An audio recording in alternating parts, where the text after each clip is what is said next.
Chilling tales for dark nights.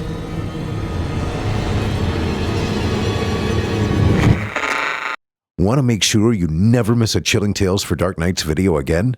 Be sure to subscribe and hit that bell to turn on notifications.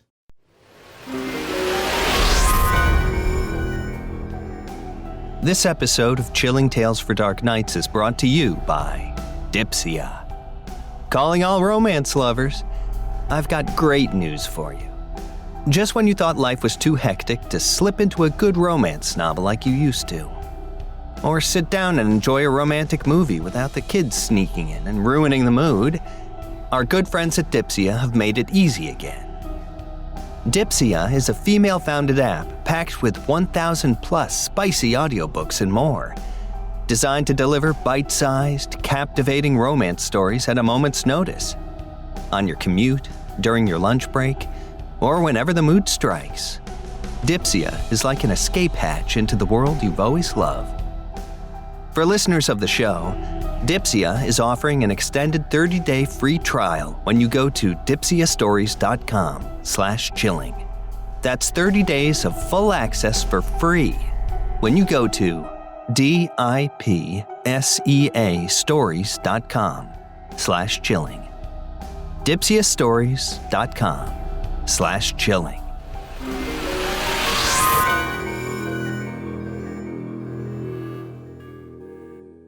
It's time to turn off the lights and turn on the dark. Chilling tales for dark nights.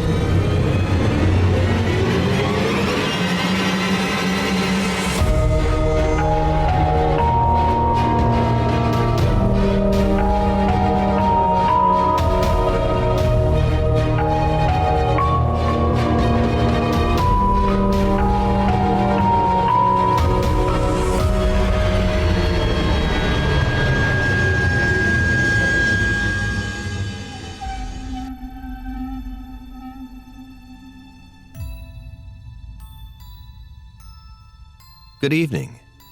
You're listening to Chilling Tales for Dark Nights. I'm your host, Geoff Sturtevant, and tonight I'll be your guide as we traverse the dimly lit corridors of your darkest dreams. Before we begin, remember that your support means everything to us. If you're enjoying the show, please take a moment to leave a 5-star review on Spotify, Apple Podcasts, or wherever you're tuning in. Watching on YouTube? Give us a thumbs up, drop a comment, and hit the subscribe button. And don't forget to ring the bell icon to stay updated on all our new releases. For even more spine-chilling content, visit chillingtalesfordarknights.com, where you can become a patron and enjoy ad-free episodes. Your support helps us keep bringing the nightmares to life. Thank you. And tonight, dear listener, we have a very special guest. A voice that many of you will recognize from episode 326, The Price of Survival, which aired back on December 18th, 2024. If you missed that one, be sure to check it out. It was a good one. Back for his second appearance is Viidith22, the man behind the horror narration YouTube channel of the same name. That's VIIDITH22. Viidith, welcome back. I see you're already treating the place like home. Feet up on the table. And the boss usually doesn't let us smoke in here, but we won't tell him. Hey Jeff, it's great to be back. Last time was an absolute blast, and I'm stoked to be part of another episode. For those who don't know me, I'm Viidith22, a horror narrator, voice actor, and sound designer on YouTube. I specialize in immersive horror experiences, complete with voice acting, sound effects, and the kind of nightmarish storytelling that lingers long after the lights go out. Whether it's grotesque body horror or reality-shattering cosmic horror, if it makes you shiver, it's right up my alley. Besides my YouTube channel, you can find me on Instagram, X, and Patreon, where I keep fans updated on what's next. And of course, I'm always working on new projects and collaborations. Outside of narration, I play piano, crush it at video games, and binge horror movies. But let's be real, horror is pretty much my whole world. That's some cigar. That's fantastic to have you back, Viidith. I've got to say, last time you delivered some truly hair-raising performances. Tonight's lineup is no different. We've got 2 unsettling stories that'll have you double-checking your doors and windows before bed. Our first tale will drop us into the heart of a blizzard, where a lone traveler fights against the cold, the wind, and something else, a presence lurking just beyond the veil of snow.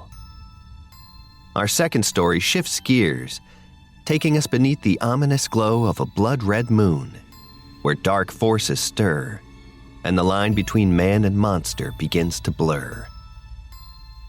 So settle in, dear listener, because tonight, the snow falls heavy and the blood runs deep.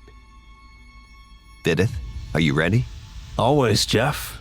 Let's get lost in the storm. Our first story tonight comes to us from author Joe Barbarulo. Trapped in the midst of a relentless blizzard, a lone traveler fights against the cold. But in a whiteout, what you can't see might just be the last thing you ever hear.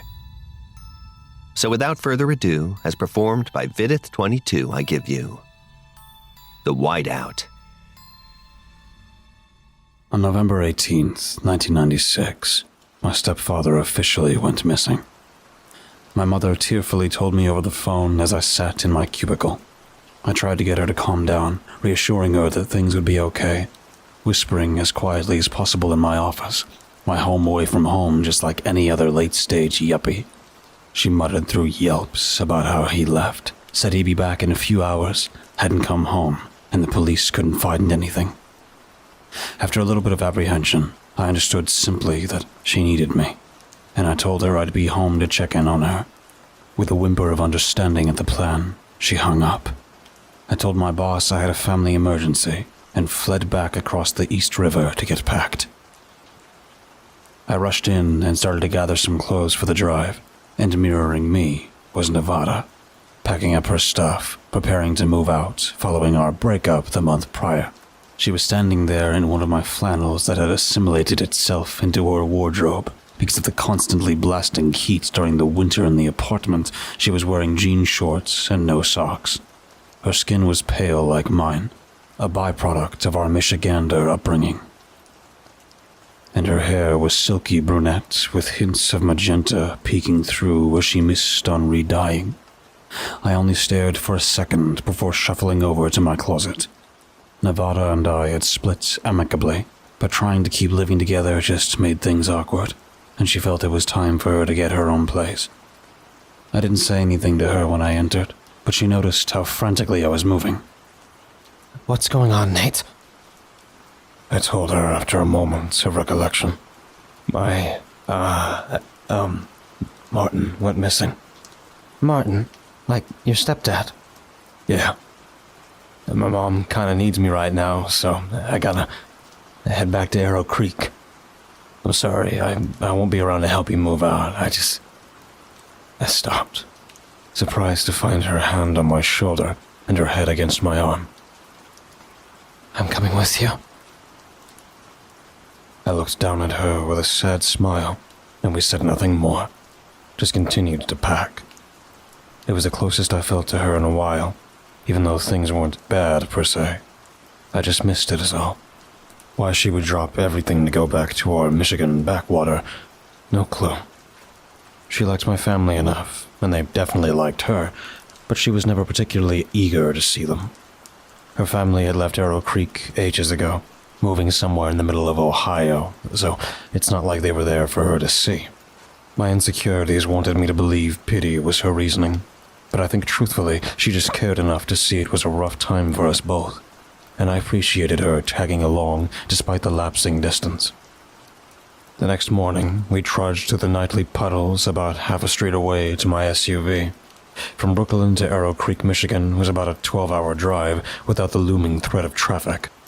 Along the way, I turned the radio to a local news channel which warned of bad weather coming. 1804 WIMI with a breaking weather bulletin. I'm Toby Bell. We've got a large blizzard coming in this week, currently striking over the Great Lakes. Record snow is being predicted from around 36 to 40 inches, coming in around the East Bay and Houghton Lake areas by Wednesday the 20th. It's not particularly dangerous for you northern natives out there, but caution is advised on the roads as visibility might be impaired. Make sure you bundle up if you have to head out, with temperatures dropping close to -7 degrees Fahrenheit on Wednesday and staying near 0 until Saturday. So you might want to stay in and get cozy while the whole thing passes. We'll be back with more Monday Grunge Day in a bit. Back to DJ Keith Hodder with Alice in Chains coming up next. Snow wasn't unusual in northern Michigan, so I was pretty unfazed as a native northerner, and it sounded like a decent change of pace from the cold rains in the city. Nevada had seemingly no reaction either, just her general curiosity fluttering through her brown eyes as she watched the highways drift by out the window. The ride was mostly uneventful, with Nevada and I trying to stave off boredom, singing along to old CDs and playing road trip games. We stopped for a short stint at McDonald's, and afterwards the food and car heater combined to put Nevada down for a nap. I turned off the radio so as to not wake her, and in that moment, I had the time by myself to think about Martin. Martin and I had a strange but mostly positive relationship. He came into my life when I was around 13, and he tried his best to be a father figure to me. At that age, though, I started to not feel so keen on listening to authority, especially some dude I barely knew who was just suddenly moving in. Looking back, I regret my attitude towards him, because he was always patient with me, even when I acted like a jerk.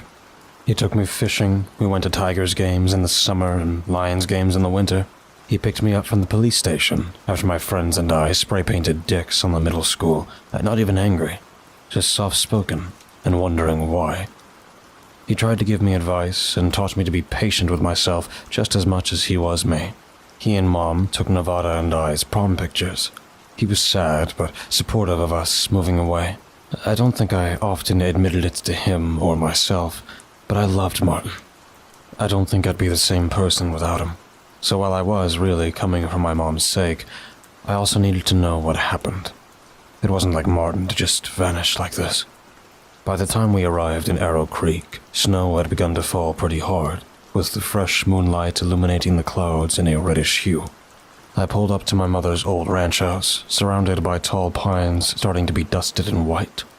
Wind whistled off the nearby lake, making the air feel colder than it was, as harsh, warm light poured out through the early evening.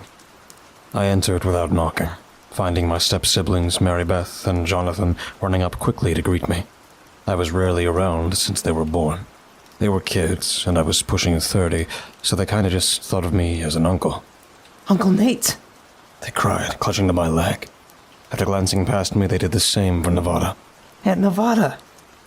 Nevada shot me an awkward smile as she greeted them. They didn't know any better. Sitting in Martin's easy chair was my mother, completely zoned out, watching reruns of MASH. Al and Alda would crack a joke, and she wouldn't even smile. Before I had a chance to go greet her, a shadow entered from the kitchen doorway on the left. It was my father, Stephen. I stared at him, no words escaping my mouth. He turned towards me, a mug of tea in his hand, and his eyes met mine, a decade's worth of distance between us. "Hi, Nate." "Hi, Dad." That was the extent of our conversation as tension filled the air. It was broken when he spoke to Nevada. "Hi, Nevada." He reached out his hand. "Good to see you again." "You too, Mr. Fisher." She glanced at me vaguely. I could feel her discomfort grow as her fingernails dug into my sleeve as she clung close. "What are you doing here, Dad?" "I thought I'd check in on Sharon, given the news and all." He could see the doubt in my eyes as to why he was really here. He stepped closer. "Look, I know you hate me, but I promise you, I'm not trying to do anything to hurt your mother. I'm just worried about her is all." "Sure, Dad. It's very like you." I grabbed the tea and walked towards my mother, leaning down next to the chair. Nevada stuck with the kids as they played with my old action figures and cars, a better choice between them and Dad. Mom stared with glazed eyes at the TV in a mindless drone, her actual thoughts elsewhere. I tried to snap her back. "Hi, Mom." She blinked and turned towards me, sobbing softly and leaping into a hug over the arm of the chair. "Oh, Nate, sweetie," she said to my jacket. I'm so glad you're home. Of course, Mom. Nevada's here too. And we're gonna stay a day or so and help take care of you and the kids. Nevada waltzed over hurriedly to personally reassure her. Just the kind of person she is. Yes, Miss Foster. Anything you need, we're here for you. Mom smiled, so broken-hearted at us, but also with a lot of comfort beaming through her glassy green eyes. She wiped away a stray tear and nodded at us, softly uttering a thanks as she tried to get lost in her show once again. Nevada and I took our bags from the car and wandered towards the guest room at the end of the hall. The house had my mom's room, the kids sharing a room, my dad on the couch in the living room, the guest room in the basement. Mom knew we were split up, but obviously, in the state she was in, it wasn't of the most importance that we be separated given the circumstances. I would have been fine sharing the bed, not as if it was the first time, but because of my lingering feelings, I had to try and come up with a solution, or so I thought. So, you take the bed, and I think we may have a cot or folding bed or something in the basement. She blinked at me. Nate, we can just share the bed. Are you serious? I mean, we've done it for years. What's another night or two? I don't know. Might be weird. I don't want either of us to be uncomfortable. She could tell I meant that I didn't want her to be uncomfortable. Me sleeping next to you is definitely a lot less uncomfortable than sleeping in the freezing basement. I guess you're right. As I was getting ready to sleep, I heard soft crying coming from my mother's bedroom. I inched quietly down the hall so as to not wake my dad from his sofa slumber. I pushed the door to her room open and saw her on the edge of the bed, head in her hands. I rushed over. Hey, come on, Mom, you gotta get some sleep. She was barely comprehensible through her tears. What if he's dead? You don't know that, Mom. What if he left me? What if he found someone else? Martin's not like that, Mom. Don't think like that. What am I gonna do? She choked through her breaths. I stopped for a moment to come up with something to give her solace. All right, look. Where did he say he was going? He said he was going out for a bit of fishing and maybe hunting, but I had to stop in town first. That was the last I heard from him. All right, I'll head out tomorrow and look for him. Her crying stopped, and she looked up at me, wiping away her sniffles. You're going to find him? I promise I'll try. Now, get some sleep. She thanked me before laying down. I turned out her light and said goodnight. I had to really think over what I said as I walked back towards my room. It's a promise I made in sincerity, but I had no idea how to fulfill. How the fuck was I supposed to know where he was? I'm an accountant and not a detective. I mean, I wanted to find him too, but the likelihood of me being able to was minuscule at best. I caught Nevada up to speed when I re-entered the guest room, and without much protest, she agreed to go on this sleuthing adventure. She was usually up for anything, so you'd think I'd be unfazed.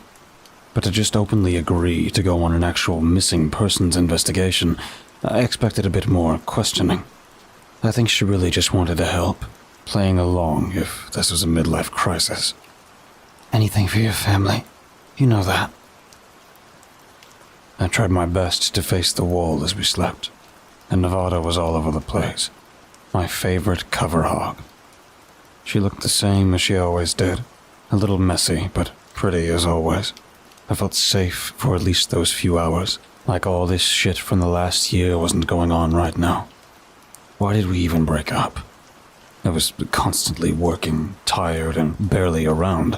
She felt kind of stagnant, and wanted to do something else with her life. Arts at Pratt's affording her many opportunities that weren't paying off in the oversaturated job market in Manhattan. Rent was convenient to split, but there was still a lot of emotional tension there. That's why she wanted to leave, I think. I can lie to myself and pretend it was amicable. But God, I didn't want to lose her after all this time. She was still the only person in the world I could really trust, and to just have her close by felt better than anything, even if it was only for a little while. The next morning, we tried to head out early. I said goodbye to my mom and gave a small acknowledgement to my dad before Nevada and I buttoned up in our winter best and went out to search. He stopped me at the door, the wind and snow already having invaded the yard around us. You got a gun, Nate? Yeah, I always keep it in my car. Why? It's hard to see out there. You never know if you'll run into something. I nodded and walked out, into the unknown. Overnight, the snow had gotten heavier, and a thick fog enveloped the woods. Outside was pure white, with shadows of trees and signs only peeking through the dense cloud. With cautious skill, I maneuvered into Central Arrow Creek, and never before had I seen it so dead. Even with a population of 1,100, you'd think we would have seen somebody walking a dog or something, but there was really no one, only the occasional state snowplow barreling through every 10 minutes or so. Almost every store in town was closed on account of the blizzard, and very few cars were parked on the street. But luckily for me, an old favorite store of mine was still buzzing on. Arrowhead Diner. I pulled up out front, and Nevada and I pushed past the icy winds and through the glass doors. As we entered, I saw Ted Nielsen still guarding his post behind the counter.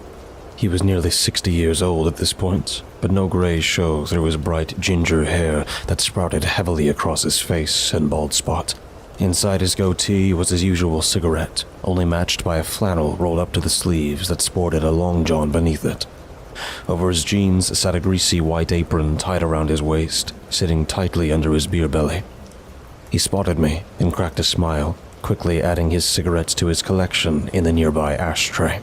He rounded the corner and gave me a big bear hug. Nate Fisher, how good to see you, buddy. Oh, Ted, it's been too long. I embraced him back. And Nevada, he chirped in excitement. He picked her up and spun her around before setting her back down. I could tell we all needed the laugh. He went back around the corner and grabbed 2 mugs, instantly filling them with coffee. He hollered back to the kitchen, his wife working the stoves. And 2 classics on the house. I thanked him for the coffee and stared at the TV hanging from the corner. Over highlights of the Michigan State football game was a banner warning about the weather and a few missing person notices. It seemed peculiar to me. Maybe people were really just getting lost in the storm, Martin included. I snapped out of my investigation when Ted spoke. So, what are you doing here, City Slicker? Feeling homesick? He joked. No. I don't know if you've heard, but my stepfather went missing. Oh, yeah. Read it in the newspaper and couldn't believe it. Hope Martin's okay out there. And your mom, of course. I literally just saw him the day before. Life's so strange that... Wait, you saw Martin before he went missing? Yeah, he stopped by for lunch. He does that every other Monday. Did he say where he was going? Just said he was gonna maybe fish a little and go hunting. I thought he was crazy with his weather stirring up. Shit. Do you know where he goes? I mean, there's only one lake in town, you know that. But, I went hunting with him a few times, and usually he likes to go to Carpenter State Park between here and West Branch. A huge lead. Maybe I wasn't so bad at being a detective after all. Nevada looked at me with urgency. We should go. Yeah, you're right. Ted, thanks for the breakfast offer, but we should get back out there. I plopped a 50 on the table. All right, Nate. Wait, what's this for? Get you and Edna home safe, all right? Get out of this storm. Before he could protest the money, Nevada and I had already moved towards the door. Oh, my, thanks, Nate. You two be careful out there, you hear? He called through the dead diner as the doorbell signaled our exit. Lucky for me, spending a lot of time around here being a delinquent youth gave me enough knowledge to know my way around, even through the minor visibility. After a while of white noise provided by blustery snowflakes, Nevada spoke to me in a concerned manner. Nate? Yeah, what's up? Do you really think we're gonna find Martin out here? In this shit? To be honest, no. But I promised Mom I'd at least try. So, here we are. Yeah, no, right. I just hope we don't get killed in this weather. I nodded at her reassuringly and turned back to the road. She looked worried, her eyes darting in small circles like she didn't know what to focus on. I've seen her stressed, of course, through tests in high school to job applications in the city, but worry was a different emotion for her, and something about that set my heart sinking as well. Was I just trying to play the hero? To prove something to myself or her in some desperate act? I wondered if my intentions were selfish. I don't really think they were, but I knew either way that there was a lot of responsibility on me now, especially if something happens to Nevada. Pretty much at the point of no return, we arrive at the lake, barely visible by its large sign. The edge of East Bay connecting to our little hamlet was marked by a shoddy gravel parking lot that still managed to crunch under its powdery dress. No other cars were around, and still no sign of Martin. We managed to get out and find the elevated boardwalk that led to the shore, because its guardrails poked out of the snowbounds. We held onto them like a connecting rope, slowly pulling ourselves towards the shoreline. When we got there was no separation between sand or water. Everything was covered, and the lake was thoroughly frozen over. There was no car on the shore, and any possible hint of fishing or ice fishing had its evidence destroyed by the frost. As we turned back, the community events board that sat at the entrance was covered in half a dozen missing persons posters. Not only were the people from Arrow Creek, but also the surrounding Houghton Lake and East Bay areas.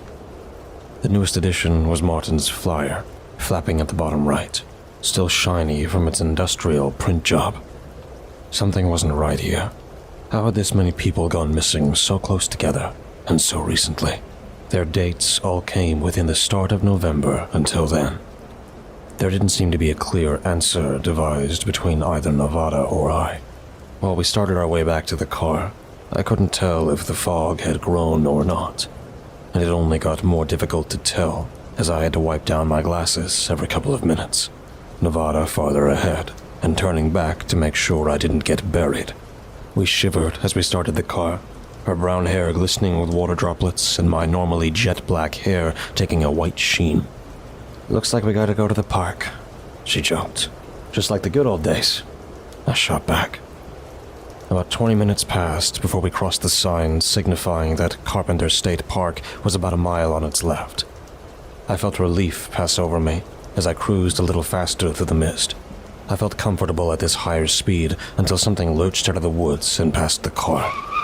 I slammed on the brakes and skidded off-path across the rumble strips before pulling myself to a stop on the side of the road. Nevada and I gasped in panic, confused at what had happened. What the fuck was that? I have no fucking idea. I really didn't even know what it was. It blended in with all the white surroundings. I looked around for any sign of it, but saw nothing, other than something round and black in the uncharted woods about 50 feet out. "Nevada, look. I think there's a tire out there." "Martin's car?" We got out quickly, but before I did, I made sure to grab my .38 police special revolver I kept in the glove compartment for emergencies. I'd never used it before, but this felt like the right time for a christening, remembering what my father said. We waddled towards the car, and there it was. Martin's, no doubt. I recognized his Ford Explorer anywhere, buried in the snow, but its red paint contrasted against it. Nevada looked around the car, trying to get inside, but there was no sign of Martin. I looked further into the woods, a long stretch of trees that led to a steep, high-standing cliffside that overlooked it. A bright light peeked through a sizable crack in the cliffside, and among it stood two figures. I could barely make them out in the fog or at this distance. They looked like two men, tall and lanky, both bald and standing naked, and blisteringly pale, out in the bare elements. Their frame and skin was one thing that didn't feel out of the ordinary, but the way they stood and watched from behind the trees without any sort of clothes or uttered noises gave me pause.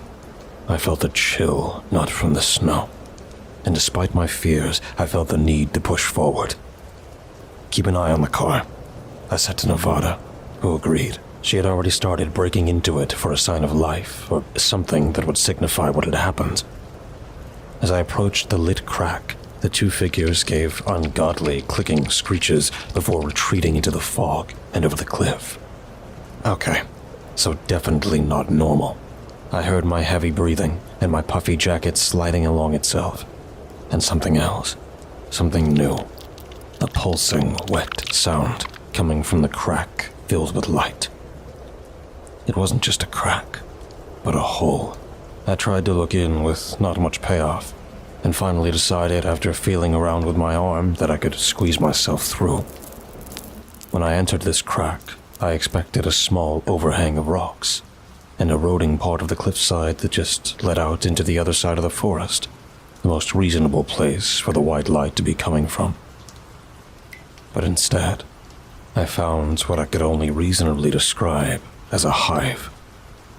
The whole of the cave was filled with a stretchy white material, like spider webs made from polymer, as if the whole thing was carved from erasers. Lining walls were these pods, rows and rows of translucent eggs with people. The people who had gone missing. Their bodies slowly digesting in one pod, and replicas forming in adjacent ones. Some H.R. Geiger-esque nightmare. I couldn't believe what I was seeing. A sick joke, an elaborate prank. That was the least reasonable justification. One part was empty, however, and sitting at the base of its cracked shell was Martin in his hunting gear, looking frozen and wet. Holy shit, Martin, are you okay? I'm fine, he said, no inflection or exasperation in his voice. At that moment, however, I didn't notice. Come on, let's get you out of here. I grabbed his arm and yanked towards the hole. He pulled away. Why? Why? Because we're in a fucked up nest, Martin. It's so nice down here.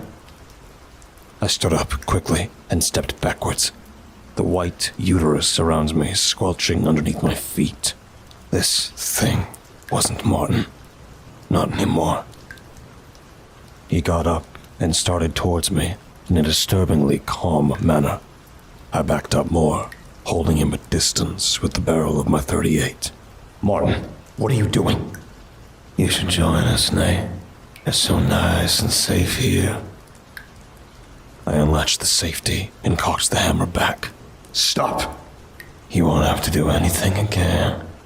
Let us do everything for you. Back the fuck up. I'm warning you. Give up control, Nathan. Become a passenger. My back was pushed against the hole. Nowhere to run. Nowhere to hide. Humans can't live through the storm inside. He lunged towards me, his face contorting, and without hesitation, I fired a round into his forehead. He slumped over onto the ground, a gross, fleshy film peeling off of him, and lurched back towards the other parts. Fuck, was all I could muster, frustratedly, staring down at his body. I grappled with what had just happened, not able to process it, as choked sobs left my mouth. My stepdad was dead, his real body long gone, and whatever had become him slumped over in front of me, looking just like him. I screamed loudly before forcing myself back through the hole and back into the forest. I felt hot tears quickly freeze to my face, and my breaths had become stinging and harsh through my soft crying. To my shock, Nevada was standing by a tree outside the hole. She grabbed me and hugged me for a moment, trying to ask what happened as I mumbled incoherently. A few seconds later, she dug into me with her fingernails and sternly urged me to quiet down while shushing and a shaky finger to her lip, her gaze turning upwards towards the cliff. I turned around, slowly, snow hitting my glasses, obscuring the two creatures observing us, with tilted heads and clicky groans. I finally had the chance to see what they were. The one on the left sat perched on a branch like a monkey. Its eyes shone like diamonds as they grazed me. bright light springing forth from them, and its mouth, a wide slit running down its face in a twisted, pulled way towards its cheek. The right one gripped sturdily onto a tree, peering around curiously. Its body the same, but face different. It had no nose, but beaded black eyes that tore into me. Its jaw was splayed in a wide grin, rows of humanoid teeth multiplied and seated in a sickening display, rotting like wood in a shallow, bloody pool. Both watched from the heights of the fog, their presence feeling ephemeral and eternal, like they were biblical angels. I backed up, grabbing Nevada by the hand and slowly guiding us backwards. As the groans turned to shrieks, we separated, full-on sprinting through the snow the best we could. I tripped once or twice as snow blocked my vision. The second time I looked backwards, one supernatural assailants jumped through the trees and watched with an eager hunt on their faces. Nevada made her way towards me and grabbed my hand. Nate, we gotta fucking go. We kept moving, stepping up and over the high snows, the falling blusters covering up any evidence that we were there. Eventually, we made it back to our car, still on the roadside. Quickly, we dove back in, and I raced full speed towards town, the smell of gunpowder polluting the car's air. What happened back there? Nevada implored. Martin, he's dead. What? How? What happened? Those fucking things, Nevada. What do you mean? Those things, they took Martin and the other people. They're becoming them. What? Like clones? I guess. So, where was Martin? Already clones. I had to kill him. It wasn't Martin anymore. Holy shit, Nate. What the fuck did we get ourselves into? I don't know. I'm so fucking sorry you came with me. She stared blankly off for a moment before grabbing my arm. I'm not. She just looked over at me, her eyes big, and I just sadly smirked at her when I glanced over. We drove the rest of the way in solemn silence. When we got back in, it was way past midnight. I sat up, staring at the wall and occasionally checking the windows, while Nevada sat on the shower floor for most of the night. We packed our bags and loaded the SUV through tired eyes in the morning. When I asked Nevada if she found anything in Martin's car, she didn't turn up any results. No information that was useful to us, at least. I told Mom we didn't find anything. I didn't have the heart to tell her the truth about Martin or anybody else. I said I had to head back to the city for work, but that I'd call her when we got in. I also made sure to give my dad a hug before I left, asking him to look after Mom and granting him the trust he wanted.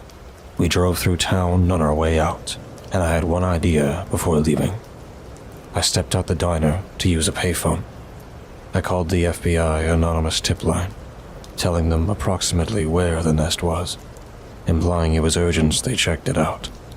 They wanted more info, but I simply hung up, trying my best to not think about it or attach myself any further. I couldn't get those creatures out of my head, the pilots, as I came to call them. I remembered Martin's clone urging me to become a passenger, which makes me wonder if Martin was still in there somewhere. I call them pilots, as they seem to take the host on a trip, one that you can't come back from. All you can do is sit back and watch the plane go down, taking others with it. I don't know where they came from, and I'm still not sure if there's more somewhere else. I've had little time to really think about it at the moment. Nevada and I were husks as we started away from Arrow Creek. She stared blankly out at the road ahead, too scared to look out the windows and into the forest, and I felt the same hesitation. But as we drove slowly, she kept her hand in mine, and her head laid against my shoulder. Despite everything we saw, maybe the one thing that was still okay was us. The silence was a lot less uncomfortable with her next to me. As we took the country roads out of town towards the highway, the wind whistled, and even miles out from town, I really couldn't shake the feeling that we were being watched.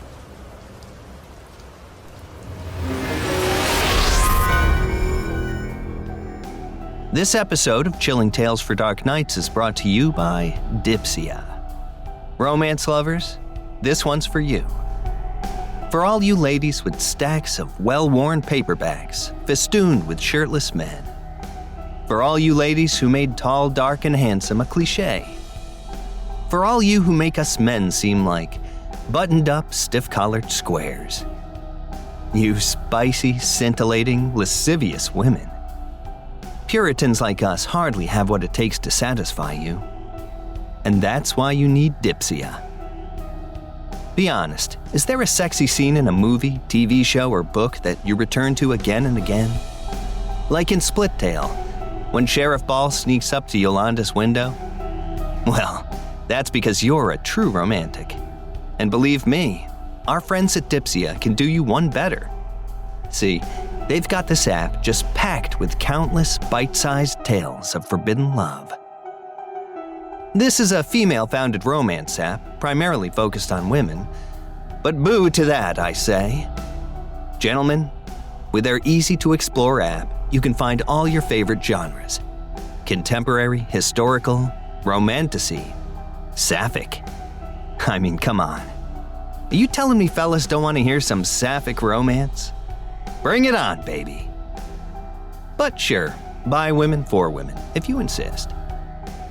Brand new chapters come out every week, by the way, so you'll never be short on new content, guys.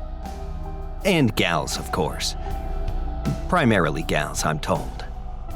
In any case, ladies, as busy as life gets sometimes, you never want to let the romance dwindle.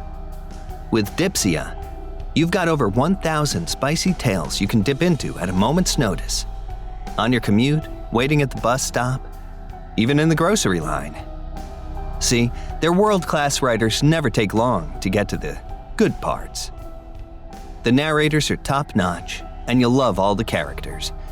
With their easy-to-explore app, you'll find just the flavor you're looking for. For listeners of the show, Dipsia is offering an extended 30-day free trial when you go to dipsiastories.com/chilling. That's 30 days of full access for free when you go to dipsiastories.com/chilling. dipsiastories.com/chilling. Thanks for your support and for supporting our valuable sponsors.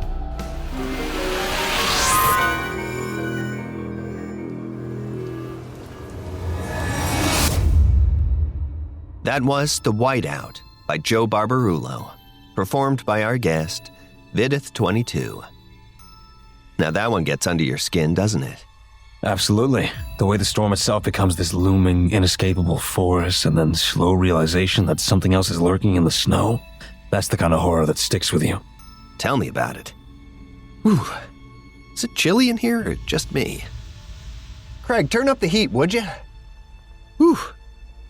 Anyway, coming up next is a story that trades ice and snow for something even more ominous. A sky painted crimson, and the primal forces it awakens. But before we get to that, Viidith22 has an exciting announcement. That's right, Jeff. On January 30th, 2025, I'll be premiering my narration of Umbraphobia, a brand new horror story by Chilling Tales for Dark Nights creator Craig Groshek, exclusively on my YouTube channel. Without giving too much away, let's just say that if you've ever felt uneasy about heavy rain, this story is going to give you a whole new reason to be afraid of a storm. Sounds incredible. Listeners, mark your calendars for January 30th and head over to Viidith22's YouTube channel to catch his exclusive performance of Umbraphobia. You won't want to miss it. And now, let's get into our second story of the night. Our next story tonight comes to us courtesy of Necessary Walrus 1703. There's something about a blood-red moon that feels like an omen. That warning is more than just superstition. It's a prelude to terror. Without further ado, as performed by yours truly, here's Blood Moon Rising. I remember the day I found it as if it were yesterday. The late afternoon sun hung low in the sky, casting long shadows across the flea market on the outskirts of our quaint little town. It was the kind of day where everything seemed still, the heat lingering, pressing down on everything. The dry, hot breeze stirred the dust, kicking up tiny whirlwinds as I walked through the narrow aisles with my dog, Charlie, scanning the rows of vendors with growing frustration. The farm wasn't doing well this season. Pests, birds, and rodents were tearing through the crops with an almost savage determination. Clara and I had tried everything. Scare tactics, traps, sprays, but nothing seemed to keep them away. It was as if the very land itself was rebelling against us. Sometimes I wonder if this was an act of sabotage by Mr. Monroe, who had been greedily eyeing my land for a while now. But no matter the cause, the outcome was the same. The crops were wilting, the soil dry, despite the endless hours I'd spent watering them, and every morning brought more damage, more destruction. The farm was struggling, and so were we. We weren't just facing financial ruin. This was ancestral land, passed down through 7 generations. Losing it would mean losing a piece of ourselves.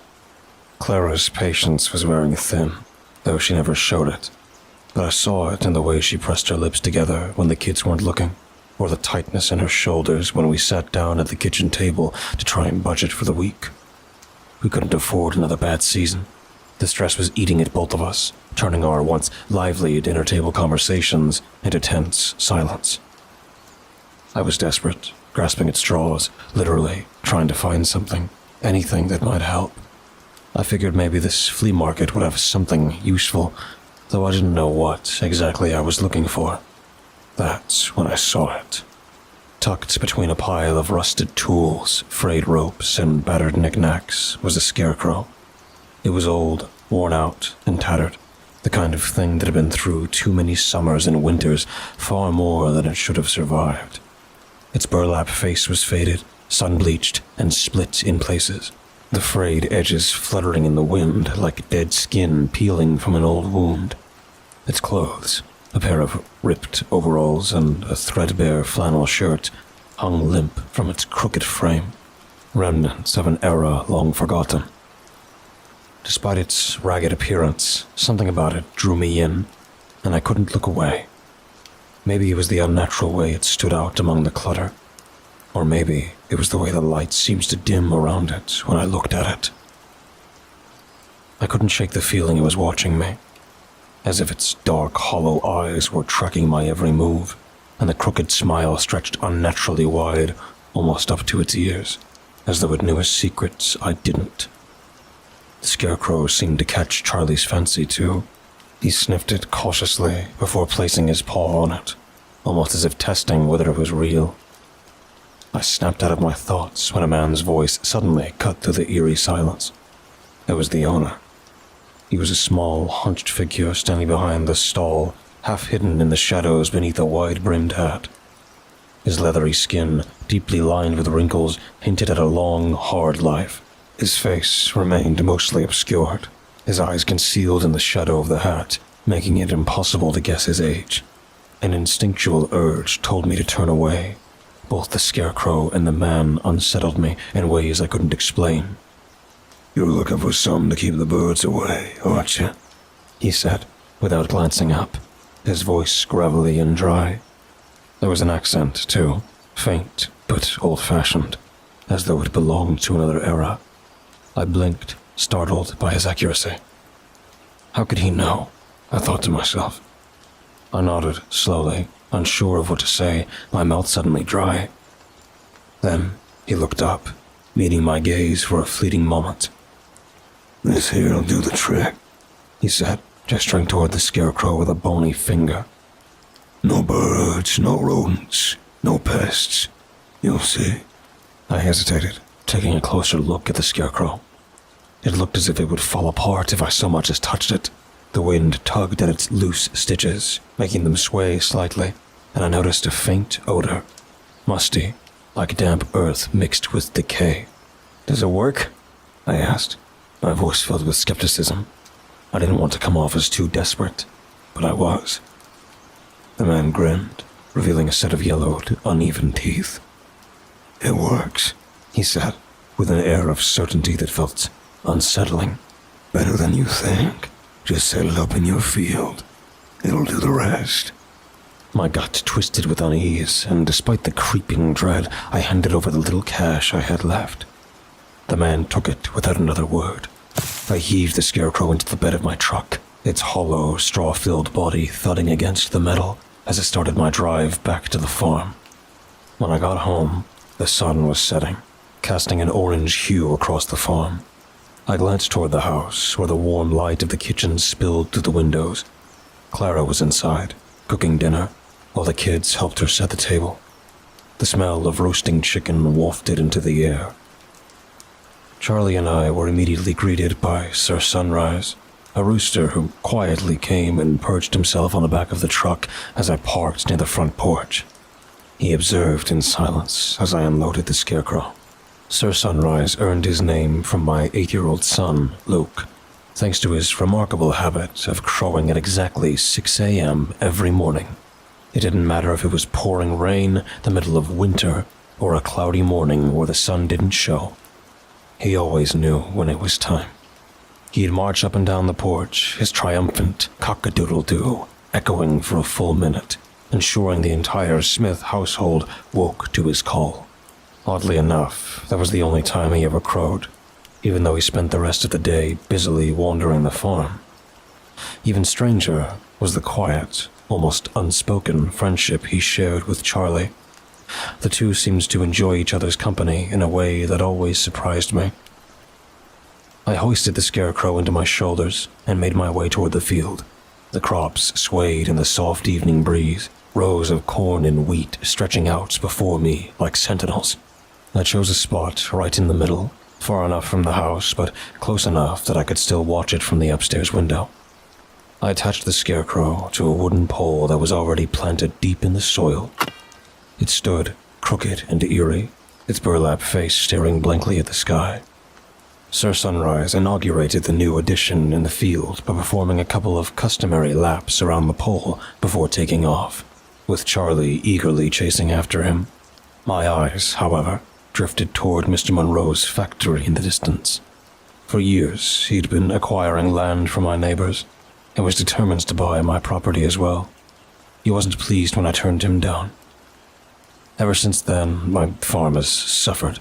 My crops have been constantly under attack, making me wonder if he was in any way involved. But without proof, all I could do was continue my work and hope things would eventually turn around. I took one last look at the scarecrow before walking back home to join my wife and kids for dinner. That night, sleep didn't come easily. I tossed and turned, my mind replaying the image of the scarecrow in the field, motionless, seemingly unthreatening, yet somehow menacing.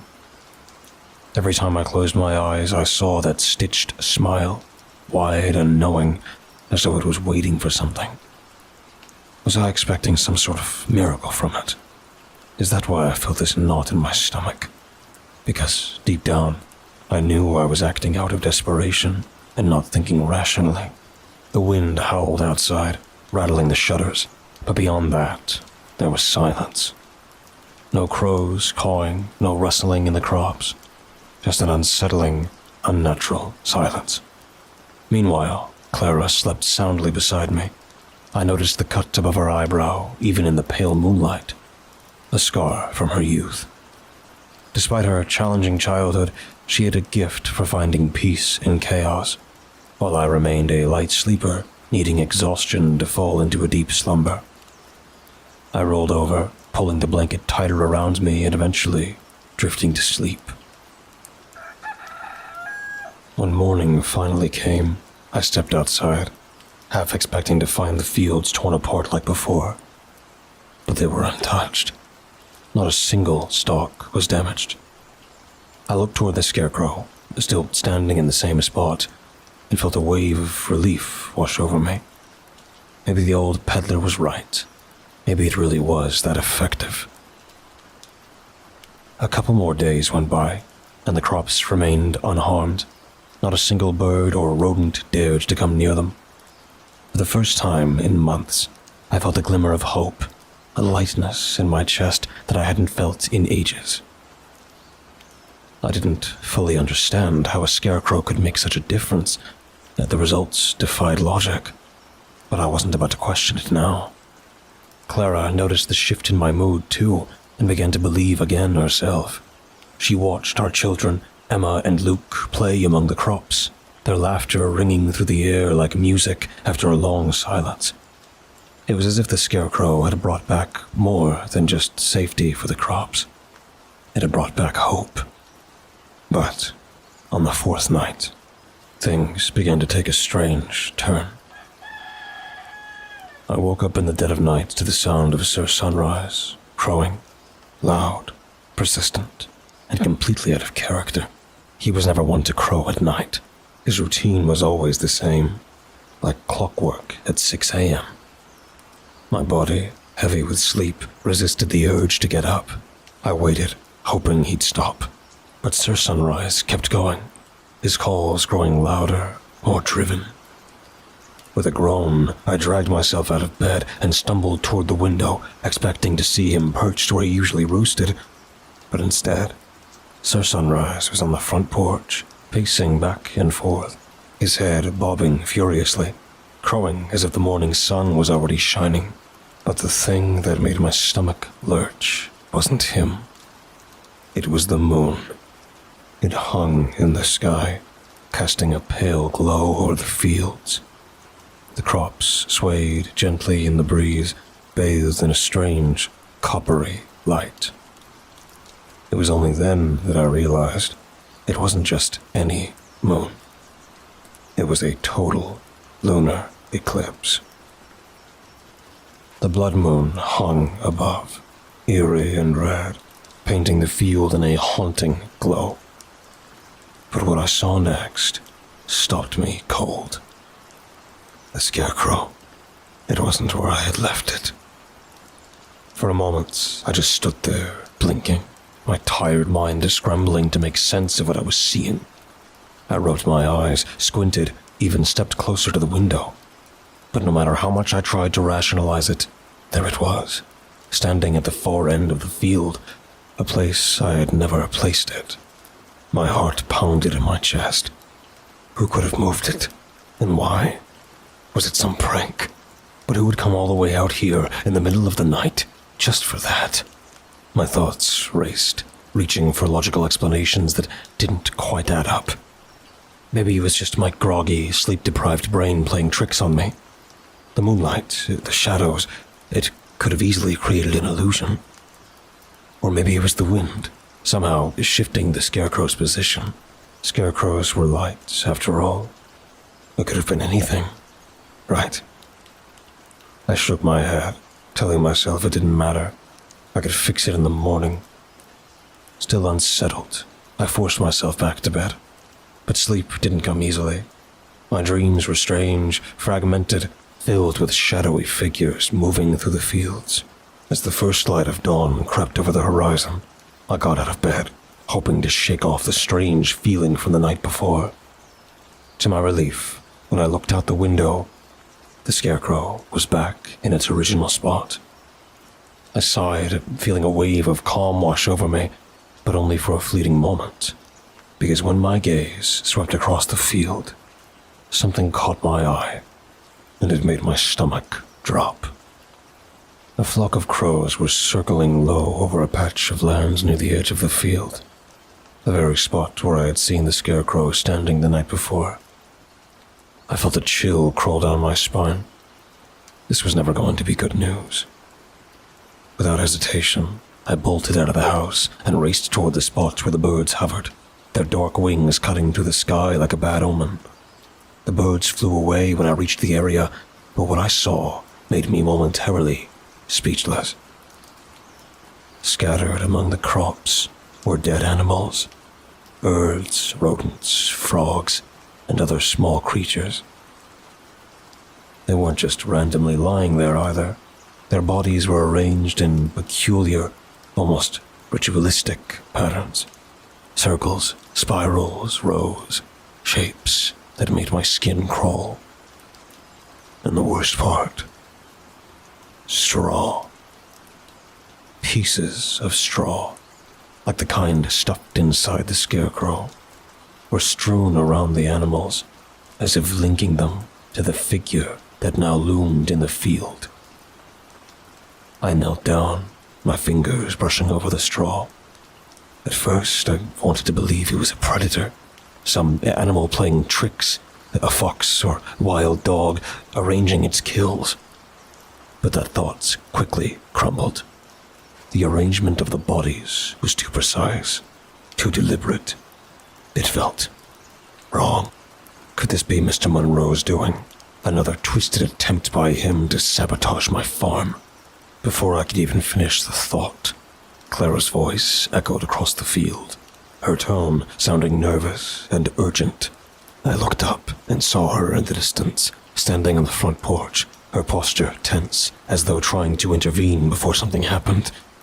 But the thick rows of crops blocked my view, making it impossible to see what had her so panicked. I set off again, this time heading back toward the entrance of my own house. As I got closer, the menacing growl of Charlie pierced the air. When I pushed through the last of the crops, I saw him engaged in a tense standoff, his fur matted and streaked with blood, growling fiercely at Sir Sunrise.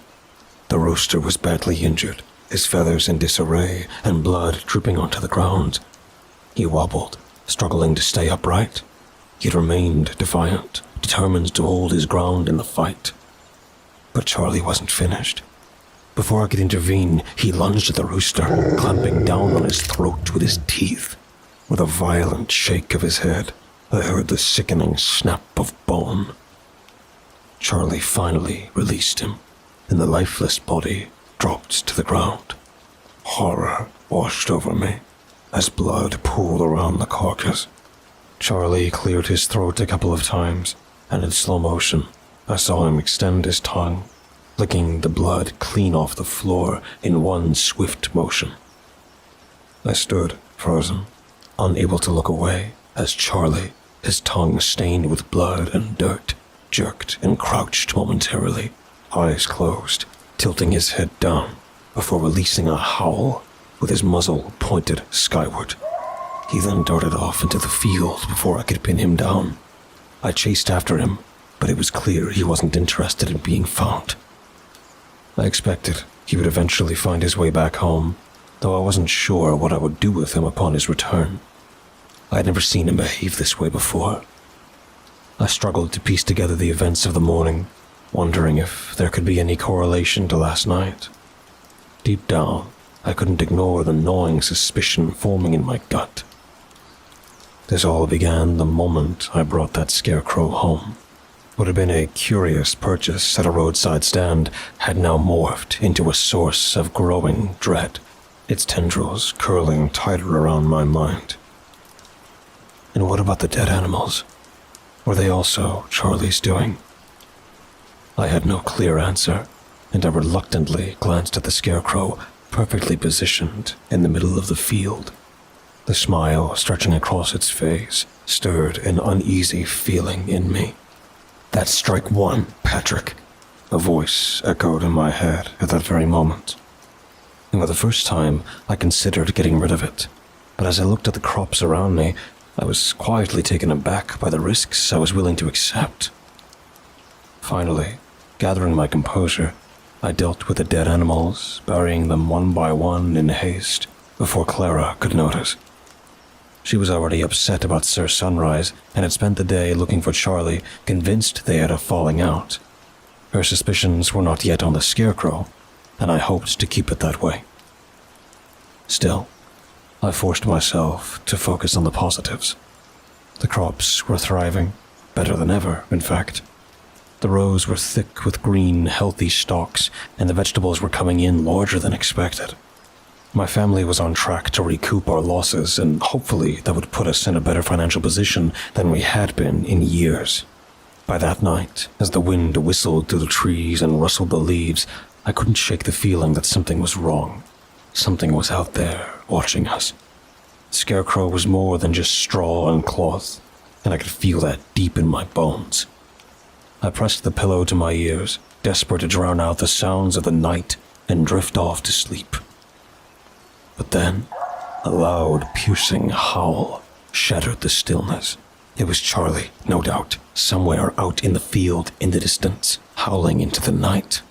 Somehow, I eventually succumbed to exhaustion and drifted off to sleep. But I was jolted awake by my daughter Emma's urgent voice calling for me. Dad, come quick. Her frantic tones sliced through the morning calm like a knife, pulling me from my dreams. Heart racing, I scrambled out of bed and rushed outside. The sun was just beginning to rise, casting a pale light across the farm. I spotted Emma near the edge of the field, crouched next to Charlie. A wave of dread washed over me as I approached. There lay Charlie, lifeless and caked in mud, his front paws badly bruised, and the flesh peeled back, exposing the jutting bones. It was clear he had been digging with a frantic desperation and eventually died from the sheer exhaustion. Next to him was a mound of sand, the grave where Sir Sunrise had been buried. Emma looked up at me, tears streaming down her face. I don't know what happened, Dad. I found him like this.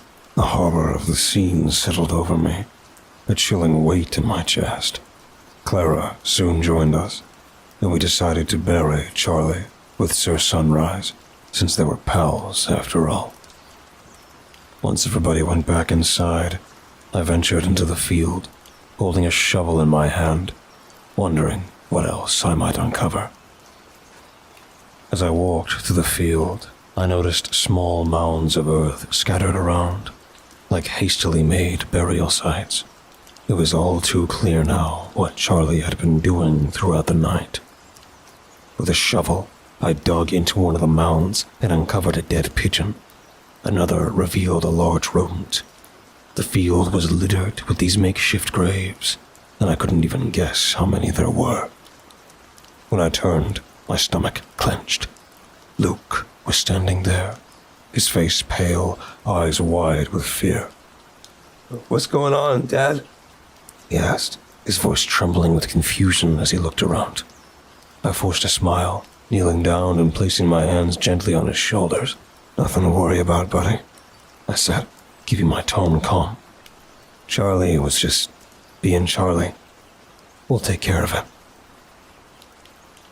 For the next 15 minutes, I tried to reassure him, telling him he had to be strong, that growing up meant taking responsibility and knowing when to keep things to himself.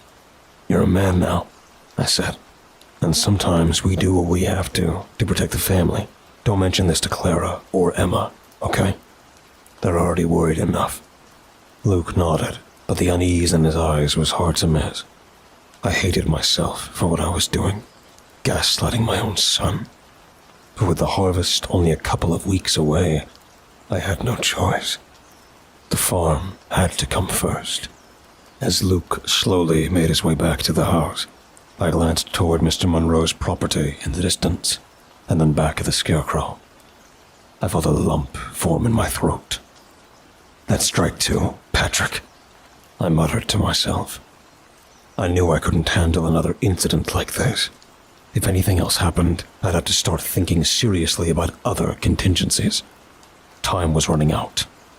Determined to put my fears to rest, I decided to keep watching over the field myself, alone, in the dead of night. So, the rest of the morning, I tended to the field, watering the crops and going about my usual farming routine. And when evening finally arrived, we all ate our meal in silence. One by one, everyone retreated to their rooms while I remained vigilant. Once everyone was in bed, I grabbed my shotgun and crept up to the second floor, where I had a clear view of the entire field. I had already set up lights at the corners so that I had some visibility, even on a new moon night. I positioned myself at the window, determined to stay awake through the night. Hours ticked by slowly. The only sounds were the faint whisper of the wind and the occasional creak of the old farmhouse settling around me. My eyes eventually grew heavy, even as my body fought the exhaustion at every level. But I must have drifted off at some point, because when I opened my eyes again, I was startled by how still everything seemed. I instinctively glanced out the window, expecting to see the familiar silhouette of the scarecrow standing in its usual spot. But it wasn't there. My heart leapt in my throat as I scanned the field. And then I saw it. Moving. The scarecrow was moving. Not walking, not stumbling, but drifting. It glided across the ground as if something unseen was pulling it, dragging it toward the far end of the field. Then it suddenly stopped, and to my horror, I saw the birds descend quietly around it. My hands trembled as I bolted out of the chair, shotgun in one hand and the old lantern in the other. I didn't wake Clara or the kids. I didn't want to frighten them. But my pulse pounded in my ears as I sprinted into the field, the lantern swinging wildly in my arm. The scarecrow, now a distant silhouette, was still drifting, disappearing into the dark edges of the field. I sprinted after it, the lantern's glow swinging wildly in the darkness. When I reached the spot, I nearly dropped it. Dead animals lay scattered everywhere. Birds, mice, frogs, and even a rabbit, arranged in eerie, precise circles, the smell of decay clinging to the air. Out of the corner of my eye, I then spotted it again. The scarecrow, this time drifting slowly toward the opposite end. I ran toward it again, gripping my shotgun tightly as the lantern swayed in my hand and the wind howled around me. But as I approached the scarecrow, I froze. It wasn't the scarecrow that terrified me. It was Emma, my 12-year-old daughter, carrying the scarecrow as if it weighed nothing. The pole rested effortlessly on her small shoulder, her hands gripping it firmly, yet without emotion. Her movements were slow and mechanical, her eyes wide and blank, as if she were trapped in a trance. Behind her, Luke knelt in the dirt, his small hands stained with blood. He was carefully arranging a sparrow's body among the others, his face blank, his eyes unblinking. With a firm grip, he squeezed another rat's neck until it went limp, then placed it on the ground, completing a circle of dead animals. I immediately scanned the field, looking for Clara, but she was nowhere in sight, and I realized she must still be in bed. That was when I understood. The scarecrow, he was coming for Clara by going after our kids. A wave of dread rose in my chest as I choked out a call, my voice thick with fear. Emma, Luke, what are you doing? They didn't respond. They didn't even flinch. Emma kept walking, gripping the pole attached to the scarecrow and moving forward. Luke silently followed behind her. Then, Emma suddenly stopped. She raised the scarecrow and pointed it westward, and from the shadows, animals suddenly emerged. Birds swooped down from the trees, rodents scurried out of the soil, and insects crawled from every crevice, all of them moving toward the scarecrow with eerie obedience. I could only watch in horror as Luke picked up a rock and began smashing the animals, one by one. Each brutal strike was met with a sickening thud, and yet none of the creatures moved. They remained rooted to their spots, oblivious to the carnage unfolding around them. The air felt thick with something sinister, something beyond my understanding. My chest tightened as I staggered back, gasping for air. This wasn't real. It couldn't be real. Then, Luke bent down, grabbed a dead rodent from the ground, and sank his teeth into it. He bit into the fur with the desperation of a ravenous animal, blood smearing his lips as he chewed, completely lost in the frenzy. A wave of nausea washed over me as I realized how the scarecrow was controlling my children, transforming them into something unnatural, something monstrous. A torrent of anger erupted inside me, every cell in my body pulsing with raw fury. My hands shook when my mind was suddenly clear. I knew exactly what I had to do. I dropped my lantern and rushed toward Emma, yanking the scarecrow from her hands and then hurling it to the ground. My kids remained mute spectators, rooted to their spots as they continued to be trapped in their hypnotic trance. I grabbed the lantern and smashed it against the scarecrow with all my might. It shattered on impact, igniting the scarecrow in flames. Without hesitation, I fired my shotgun at the fuel-soaked straw, and an explosion erupted, engulfing the figure in a fiery blaze. Emma blinked for the first time, as if suddenly waking from a dream, confused about how she ended up in the middle of the field. My son, Luke, stared down at his blood-stained hands, clutching the dead rat. Horror washed over his face, his lip trembling as he met my eyes. I didn't mean to, Daddy. I didn't mean to. He sobbed, wiping the blood from his mouth with the back of his hand. I dropped to my knees, pulling both of them into my arms as the fire crackled and roared, the acrid smell of burning straw filling the air. Through the flames, I watched a shadowy figure emerge, its silhouette shaped like a man, writhing and twisting, struggling to break free. For a fleeting moment, it seemed almost alive, thrashing in a desperate attempt to escape the flames.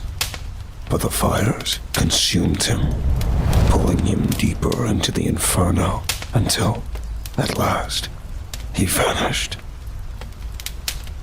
I closed my eyes briefly, using the moment to utter a silent prayer to the Lord, hugging my children tighter, grateful that it was finally behind us.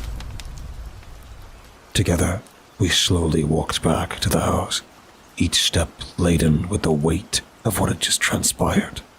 Just as we were about to enter the house, Clara opened the door, worry etched across her face. She had woken up sensing something was wrong, and when she found us missing, fear gripped her. As we stepped inside, she wrapped us in a warm embrace. I immediately felt a sense of relief, hoping that this whole nightmare was finally behind us.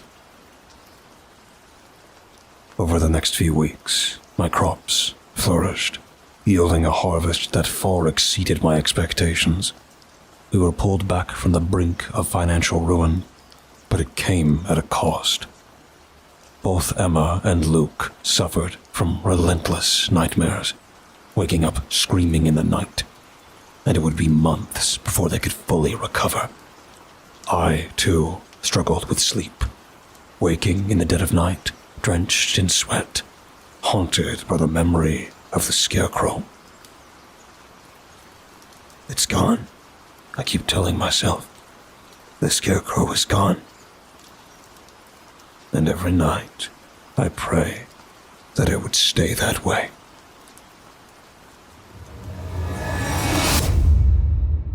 That was Blood Moon Rising by Necessary Walrus 1703. I think I went to school with that guy. Performed again by our guest, Viidith22. What a slow burn nightmare, huh? Absolutely. The way this story builds tension, that feeling that something is just off before finally erupting into full-blown horror. That's my kind of storytelling. Necessary Walrus 7. Oh, that guy killed me in Fortnite. I know that guy. Aimbot. Anyway, listeners, if you enjoyed tonight's episode, be sure to check out Viidith22 across all his platforms. That's VIIDITH22 on YouTube, Instagram, X, and Patreon. And don't forget to check out his upcoming narration of Ombraphobia by Craig Groshek. premiering January 30th, exclusively on his channel. When you visit him, please do us a favor and let him know you heard about him here on Chilling Tales for Dark Nights, and that we sent you. It would mean a lot to us. Thanks, Jeff. It means the world to me, too. We're all in this together. We sure are, and every little bit helps. Speaking of which, if you're listening to Chilling Tales on YouTube and would like to support our show, don't forget to hit the thumbs up button, leave a comment, and subscribe. Tap that bell icon so you're notified the moment we release new content. And trust me, you won't want to miss what's coming next. If tonight's stories left you craving even more chills, you can also visit chillingtalesfordarknights.com and become a patron, starting at just $7.99 a month, or even less if you choose an annual plan. You'll gain exclusive access to our entire library of content, including ad-free episodes, bonus material, and early access to all our new releases. It's the best way to support the program and keep the nightmares alive. We'd also love to hear from you. Follow us on social media to stay connected. Whether it's Facebook, Twitter, or Instagram, you'll find sneak peeks, updates, and community discussions about the stories you love. And don't be shy about tagging us or sharing your thoughts. We appreciate your feedback. I'm Geoff Sturtevant, and it's been my pleasure to guide you through tonight's terrifying tales. Don't forget, we'll be welcoming a new guest narrator each Wednesday, so stay tuned for next week's surprise guest, where they and we will once again turn off the lights and turn on the dark. Sweet dreams, listeners. Sweet dreams. Chilling Tales for Dark Nights.